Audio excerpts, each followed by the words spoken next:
बाळा, आयुष्याच्या तुफानी रणांगणात जेव्हा ऊन तळपतं आणि संघर्ष अंगावर येतो तेव्हा मन गोंधळून जातं. वाटतं ही भिंत पारच होणार नाही, हे डोंगर हालणार नाहीत. पण हे लक्षात ठेव, श्री स्वामी समर्थ आपली कठीणतम परीक्षा त्यांच्याच सर्वाधिक समर्थ शूराला देतात. तू वादळाच्या मध्यभागी आहेस याचा अर्थ तू कमकुवत नाहीस. उलट स्वामींनी तुझ्यातली ताकद ओळखली आहे, जी कदाचित तुला अजून स्वतःलाही पूर्ण जाणवत नाही. स्वामींनी तुला निवडलंय. असंख्य जीवांमध्ये तुला हे संकट दिलं कारण ते जाणतात तू टिकशील, उभा राहशील, पुढे जाशील. त्यांनी तुला श्रद्धेची ढाल, चिकाटीची तलवार आणि न तुटणारा आत्मा दिलाय. तू ज्या ज्या परीक्षेतून जातोयस, ज्या ज्या अडचणीत अडखळतोयस, ते सगळं तुझ्या आत्म्याला धार लावतंय, तुला अजून मोठ्या ध्येयासाठी तयार करतंय. इतिहासातल्या पराक्रमींचा विचार कर, ज्यांनी अशक्य वाटणारी पायरी चढली. त्यांची किमया त्यांच्या बळात नव्हती, ती त्यांच्या अचल श्रद्धेत होती. तुझं सामर्थ्यही तसंच, स्वामी समर्थांवर टेकलेल्या विश्वासात.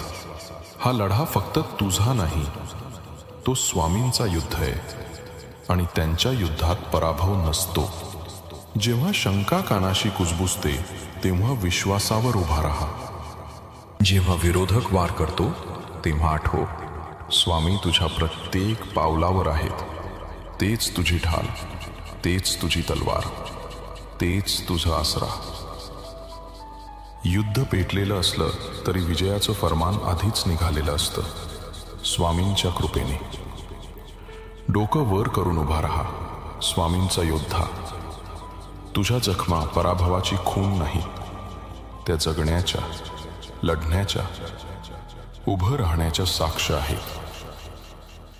लढत राहा, प्रार्थना करत राहा, विश्वास ठेवत राहा. तू घेतलेली प्रत्येक टक्कर तुला स्वामींनी आखून दिलेल्या मोठ्या कार्याजवळ नेते. लक्षात ठेव, तू फक्त योद्धा नाहीस, तू त्यांच्या निवडीचा योद्धा आहेस आणि स्वामींच्या सोबत विजय अटळ असतो. या वाटेवर चालताना प्रत्येक परीक्षा तुला परिष्कृत करते.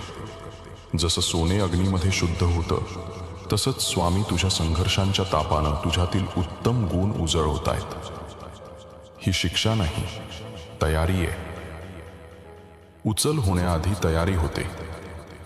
वर नेताना तुझं चारित्र्य त्या उंचीची जबाबदारी पेलू शकेल याची खात्री स्वामी करतात.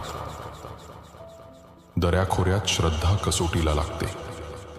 सगळं सुरळीत असेल तर विश्वास ठेवणं सोपं असतं, पण अंधार दाटला की खरी श्रद्धा जन्माला येते. मार्ग नाही असं वाटतं, खांद्यांवर जगाचं ओझं आहे असं भासतं. तेव्हाच स्वामी सर्वाधिक जवळ असतात. ते कधी उशीर करत नाहीत, त्यांचा वेळ परिपूर्ण असतो. तुला उशीर वाटतोय तो दिव्य वेद आहे. तुझं पाऊल नशिबीच्या योग्य वेळी पडावं म्हणून. खरे योद्धे फक्त बलाढ्य नसतात, ते पुन्हा पुन्हा उभे राहणारे असतात. पडले तरी उठतात, अडले तरी रस्ता काढतात.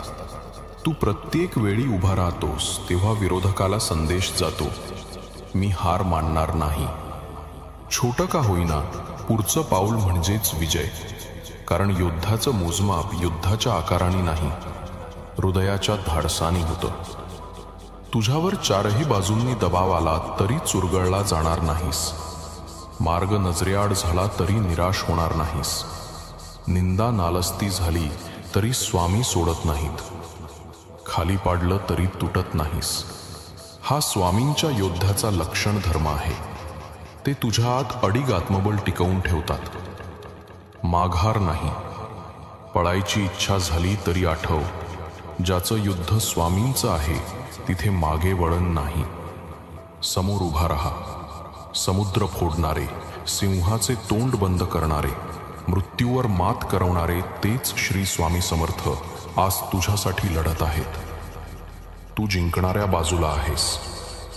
आणि हो, विजय फक्त शेवटाचा निकाल नाही, तो प्रवासात घडतो. प्रत्येक संघर्ष तुला स्वामींच्या हृदयाजवळ आणतो. प्रत्येक छोट्या मोठ्या विजयात त्यांचा हात तुला दिसू लागतो. तू पराभवासाठी जन्मलेला नाहीस, तू उन्नतीसाठी घडलाय. तुझं युद्ध हे तुझ्या आयुष्याचं आशीर्वादरूप रूपांतर आहे, जे तुला स्वामींच्या कार्यासाठी आकार देतंय. म्हणून या धगधगत्या रणांगणाच्या मध्यभागी उभा राहून हे जाणून घे, तू फक्त तग धरत नाहीयेस, तू उमलत आहेस. प्रत्येक लढाई तुला तुझ्या दिव्य नियतीजवळ ढकलते. धीर धर, लढत राहा. स्वामी तुझ्या बरोबर आहेत आणि स्वामी कधी हरत नाहीत.